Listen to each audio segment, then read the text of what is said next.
ही थेट दृश्य आहेत उत्तर प्रदेशातल्या वाराणसी मधली, जिथे मागच्या 1.25 तासापासून पंतप्रधान नरेंद्र मोदींचा मेगा रोड शो सुरू आहे। लंका परिसरातून सुरू झालेला हा रोड शो दशाश्वमेध घाटापर्यंत पोहोचणार आहे, जिथे पंतप्रधान नरेंद्र मोदी भाजपच्या इतर नेते मंडळींसोबत गंगेची आरती करणार आहेत। मागच्या 1.25 तासापासून हा मेगा रोड शो सुरू आहे आणि जी आता माहिती मिळतेय त्यानुसार वाराणसीतल्या गोदौलिया या भागापर्यंत हा रोड शो येऊन पोहोचलेला आहे आणि पुढच्या जवळपास अर्ध्या तासात हा रोड शो आहे तो केसीएम, विश्वनाथ मंदिर आणि चित्तरंजन पार्क इथून पार होत दशाश्वमेध घाटापर्यंत पोहोचेल। पुढच्या काळ्या गाडीमध्ये सुरक्षा रक्षकांच्या ताफ्यामध्ये पंतप्रधान नरेंद्र मोदी हे उभे आहेत आणि सगळ्यांना अभिवादन करतात आणि त्यांच्या मागे एक रथ बनवण्यात आलेला आहे, ज्याच्यामध्ये भाजपची सगळी मोठे नेते मंडळी आहेत ती उभी आहेत आणि ती देखील लोकांना अभिवादन करतात। मागच्या 1.25 तासापासून लाखो भाजप समर्थक आहेत ते रस्त्याच्या दुतर्फा, रस्त्याच्या मधोमध गर्दी करून उभे आहेत आणि पंतप्रधान नरेंद्र मोदींची एक झलक बघण्यासाठी, त्यांना पाठिंबा देण्यासाठी आणि त्यांच्या समर्थनासाठी। आणि मागच्या काही वेळापासून जोरदार घोषणाबाजी देखील या ठिकाणी भाजपच्या बाजूने सुरू होती, ती दृश्य आपण बघितली। दिवस मावळलेला आहे, मात्र उत्साह भाजप कार्यकर्त्यांचा, समर्थकांचा कमी झालेला नाहीये। अजून पुढचा अंक बाकी आहे, कारण का अजून गंगा आरती, महाआरती होणं बाकी आहे दशाश्वमेध घाटावरती। त्याची देखील सकाळपासून मोठी जय्यत तयारी करण्यात आलेली आहे।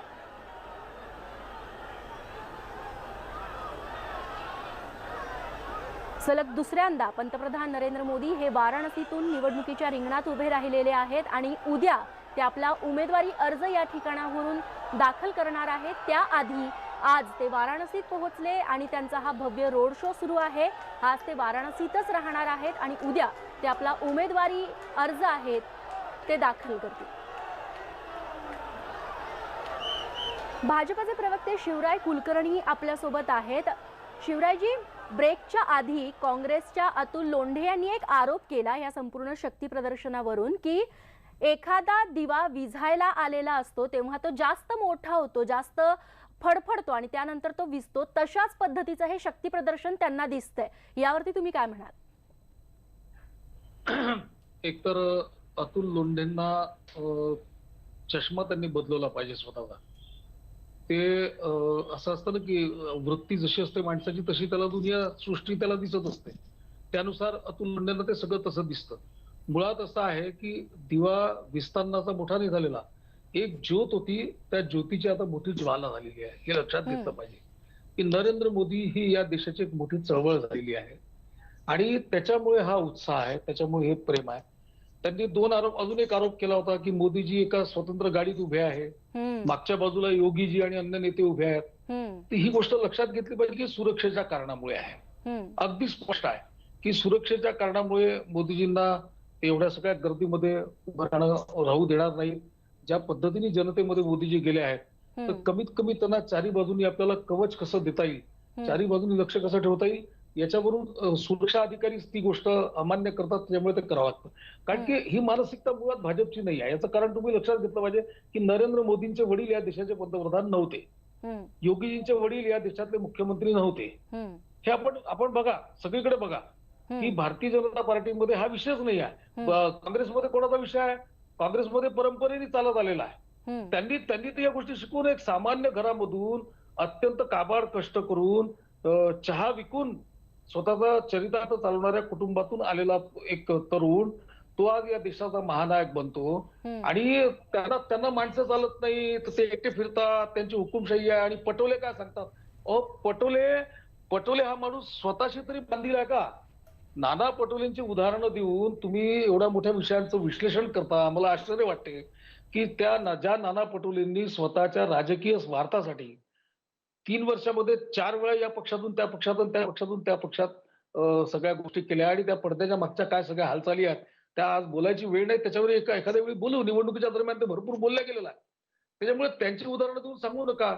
दुसरा भाग असा आहे की हे जे नेते आहेत सगळे, हे सगळे नेते काही एकमेकांच्या रक्ताचे नाते असलेले नेते नाही आहेत. यांचा बाप कोणी मुख्यमंत्री होता म्हणून पोरगा मुख्यमंत्री झाला, यांचे वडील पंतप्रधान होते म्हणून मुलगा पंतप्रधान झाला, असं नाही आहे.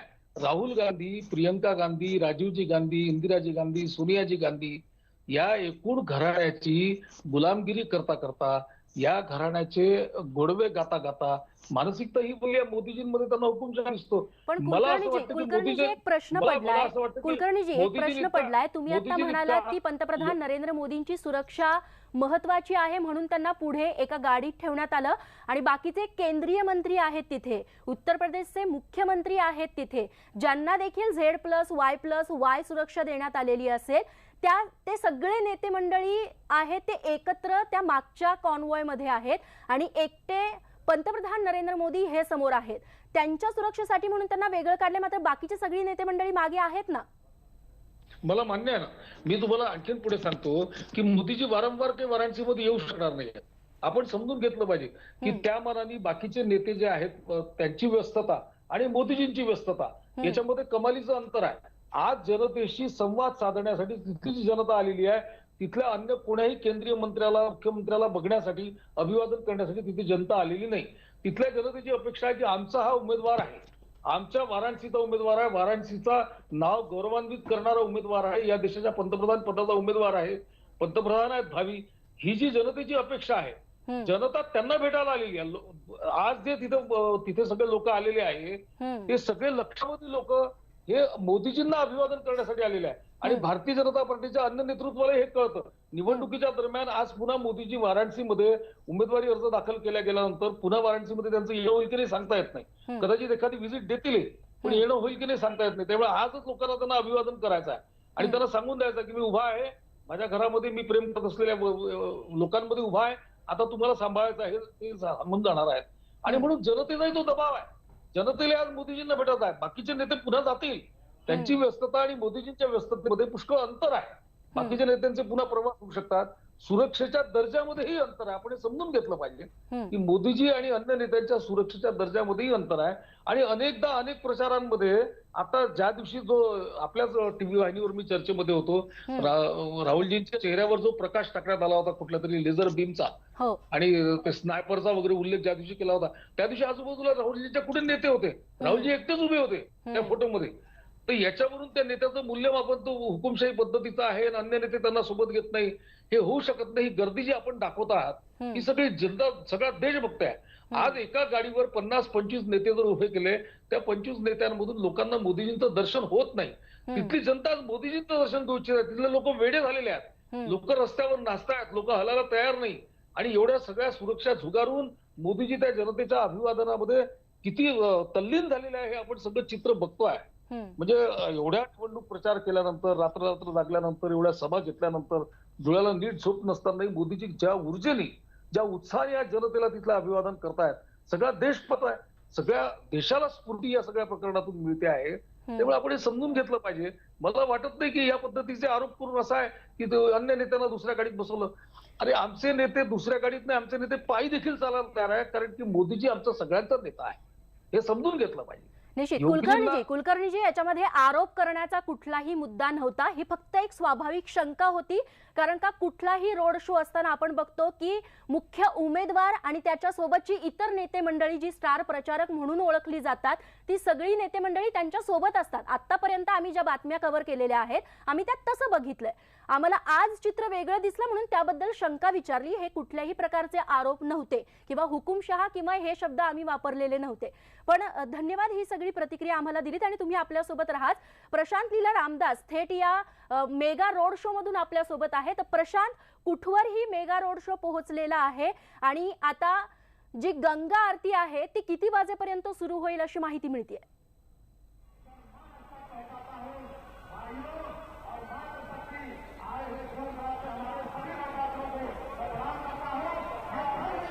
आता जो रोड शो आहे साधारणतः 5:20 रोड शो सुरू झाला. तो पंडित मदन मोहन मालवीय आणि त्यानंतर मी जो रोड शो हळूहळू आता मी जिथे उभा आहे जंगमवाडी हा वाराणसीतला एक प्रसिद्ध भाग आहे, या इथे आहे. मी कॅमेरामॅनला विनंती करतो की त्यांनी सगळा परिसर दाखवावा.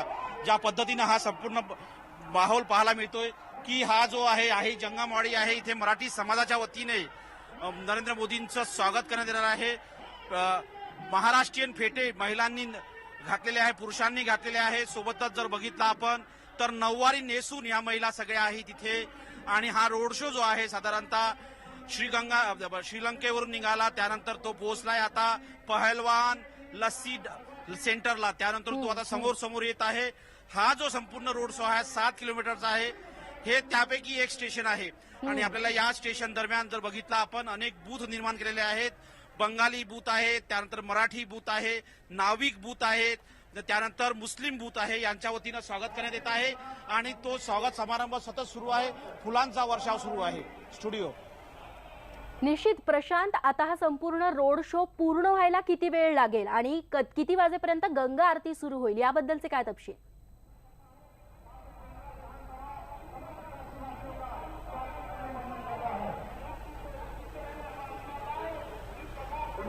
साधारणतः 7:30 पर्यंत गंगा आरती होत असते. अश्वमेध घाटावरती ही गंगा आरती होत असतं. पण महत्वाचं म्हणजे जर बघितलं आपण तर सध्या आता जर बघितलं आपण 7 वाजलेले आहे आणि अर्ध्या तासामध्ये ते अश्वमेध घाटावरती पोहोचू शकणार नाही. जर खास करून जर बघितलं आपण अजूनही पंतप्रधान नरेंद्र मोदींचा रोड शो आहे तो जंगमवाडीला पोहोचला नाही. जंगमवाडीनंतर हा रोड शो विश्वनाथ मंदिराच्या जवळ जाणार आहे. विश्वनाथ मंदिरानंतर हा प्रहरी सेंटरला जाणार आहे, तिथे हा रोड शो संपणार आहे. त्यानंतर अश्वमेध घाटावर जाऊन आरती होणार आहे. साधारणतः या आरतीला 8:30 ते 8:45 वाजण्याची शक्यता आहे. आणि तोपर्यंत गंगा आरती रोखून ठेवली जाते का हे पाहणं महत्वाचं आहे. काल आम्ही देखील गंगा आरती कव्हर केली, त्यावेळेस साधारणतः गंगा आरती जी आहे ही 7:30 वाजता होते.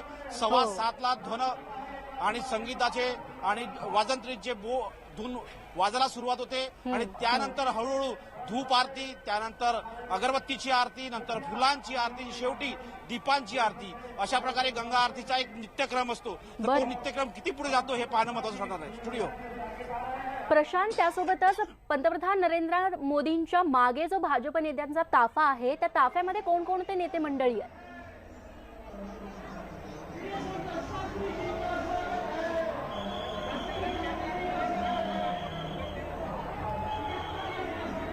खास करून जर बघितलं तर पंतप्रधान नरेंद्र मोदींच्या ताफ्यामागे JP नड्डा आहेत, जे केंद्रीय आरोग्य मंत्री आहेत. मुख्तार अब्बास नक्वी आहेत, जे खास करून रामपूर येथून येतात आणि केंद्रीय अल्पसंख्याक राज्यमंत्री आहेत. त्यानंतर जर बघितलं आपण तर योगी आदित्यनाथांच्या वतीने मंत्री सहभागी झालेले आहेत. नंतर वाराणसीचे ज्या मेयर आहेत त्या देखील सहभागी झालेल्या आहेत. सोबतच आजूबाजूच्या परिसरातले जे राज्यमंत्री आहेत योगी आदित्यनाथ मंत्रिमंडळातले ते देखील यामध्ये सहभागी झालेले आहेत. एक प्रकारे संपूर्ण भारतीय जनता पक्षाच्या नेत्यांचा हा रोड शो आहे असा दाखवण्याचा प्रयत्न होतोय. पण हा खरापणे हा रोड शो आहे पंतप्रधान नरेंद्र मोदींचा. गेल्या वेळेस 2014 मध्ये देखील याच प्रकारचा रोड शो होता. पण यावेळेस रोड शो हा उशिराने सुरू झाला. त्याचा आता कार्यकर्ते उसंडून वाट पाहत होते. पण आता साधारणतः 3:30 वाजेतून वाट पाहणारे कार्यकर्ते थोडे निरुत्साह झालेले आहे. हळूहळू गर्दी कमी होताना आपल्याला दिसत आहे. सध्या जेव्हा आम्ही इथे आलो होतो साधारणतः 2च्या दरम्यान आम्ही इथे आलो होतो तेव्हा बऱ्यापैकी गर्दी होती. आता या स्थानावरती हळूहळू लोक कमी होत आहे, कारण की उशीर होतोय. 7 वाजलेले आहेत. लोकांचा उत्साह प्रचंड आहे. पण या उत्साहापुढे वेळ आणि काळ हा मोठा मुद्दा ठरलेला आहे. त्यामुळे होऊ शकतो हा रोड शो आता वेगाने पूर्ण करण्याचा प्रयत्न होईल. निश्चित प्रशांत, तुमच्याकडून वेळोवेळी ताजे अपडेट्स घेत राहू. तुर्तास धन्यवाद तुम्ही दिलेल्या माहितीबद्दल. तेव्हा पंतप्रधान नरेंद्र मोदींचा हा मेगा रोड शो आहे तो जंगमवाडी रोडवरती पोहोचलेला आहे. जंगमवाडी रोड तिथून पुढे तो विश्वनाथ मंदिरापर्यंत जाईल, चित्तरंजन पार्क, आणि त्यानंतर दशाश्वमेध घाटावरती गंगेची महाआरती केली जाणार आहे. खरं तर ही महाआरती संध्याकाळी रात्री 7:30 वाजता होणं अपेक्षित असतं. मात्र सध्या हा मेगा रोड शो लांबलेला आहे, त्यामुळे या महाआरतीला देखील आज उशीर होऊ शकतो असं आपल्या प्रतिनिधींनी सांगितलंय.